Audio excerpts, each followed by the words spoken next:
সাহসী মানুষ হোক।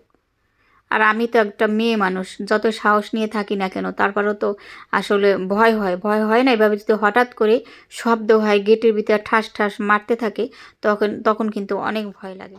আসসালামু আলাইকুম বন্ধুরা, সবাই কেমন আছেন? আমি তো ভালো নেই বন্ধুরা। দেখেন কি করছে এগুলো, ইট মাইরে রাত্রেবেলা দেখেন কত ইট দেখছেন, কি বলবো দেখেন।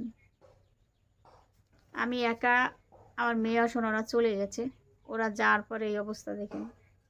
যাই হোক, আমি একটু পিছনের ক্যামেরা দিয়ে আপনাদের ভালো করে দেখাইতেছি, সাথে থাকেন সবাই।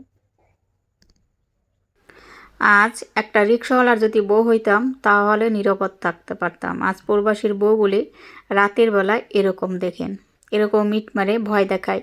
মা চলে যাওয়ার পরও এরকম ইট মারছে, মনে করছে একা, ভয় দেখাইছে। ভয় দেখায় না, আসলে কি দেখায় আমি জানি না। আবার আমার মেয়ে চলে যাওয়ার পরও আবার হচ্ছে এই যে ইট মারছে। একটা যত সাহসী মানুষ হোক, যখন রাত হয়ে যায়, অন্ধকার হয়ে যায়, চারদিকে লোকজন থাকে না, তখন একটা সাহসী মানুষও হঠাৎ করে একটা কিছু হইলে ভীতু হয়ে যায়, তাই না? যত সাহসী মানুষ হোক। আর আমি তো একটা মেয়ে মানুষ, যত সাহস নিয়ে থাকি না কেন তারপরেও তো আসলে ভয় হয় না। এভাবে যদি হঠাৎ করে শব্দ হয়, গেটের ভিতরে ঠাস ঠাস মারতে থাকে, তখন কিন্তু অনেক ভয় লাগে। কি করব বলেন, করার কিছু নেই। আর সে তো প্রবাসে গেছে তো গেছেই, আসার কোনো নামগন্ধ কিচ্ছু নাই। আপনারা অনেকে জিজ্ঞেস করেন সে কবে আসবে কবে আসবে, আসলে আমি নিজেই জানি না যে সে কবে আসবে। একটা মানুষ হাজবেন্ড সাথে থাকার পর বউ চলে যায়, ছেলে মেয়ে রেখে উধাও হয়ে যায়। আর সে তো আজ গেছে, আজকে 7 বছরে চলতেছে, আসার কোনো নামই নেই। এভাবে কি এই অন্ধকার বাড়িতে রাত হলে একা থাকা যায় বলেন? যতই সাহস থাকুক আমার, যেমন পরিস্থিতি মনে হচ্ছে নিজেরই বেঁচে থাকা মানে কঠিন হয়ে যাচ্ছে আস্তে আস্তে।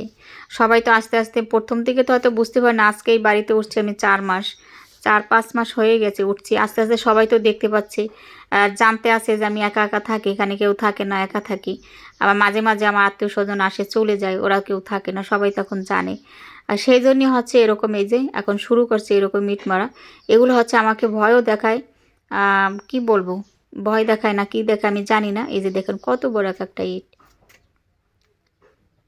আর প্রবাসে সে গেছে অনেক টাকা কামাই করতে, অনেক টাকা কামাই করে এদিকে বউ থাকবে না, বউ হয়তো মারা যাবে, না হয় চলে যাবে। তার টাকার দরকার, সে টাকা কামাইতে গেছে, অনেক টাকা নিয়ে সে থাকুক, প্রবাসে থাকুক, তার আর দেশে আসতে হবে না। কি করব বলেন আমি? আমার একটা জীবন আছে না, আমার বেঁচে থাকার অধিকার আছে, আমিও সুন্দরভাবে বাঁচতে চাই।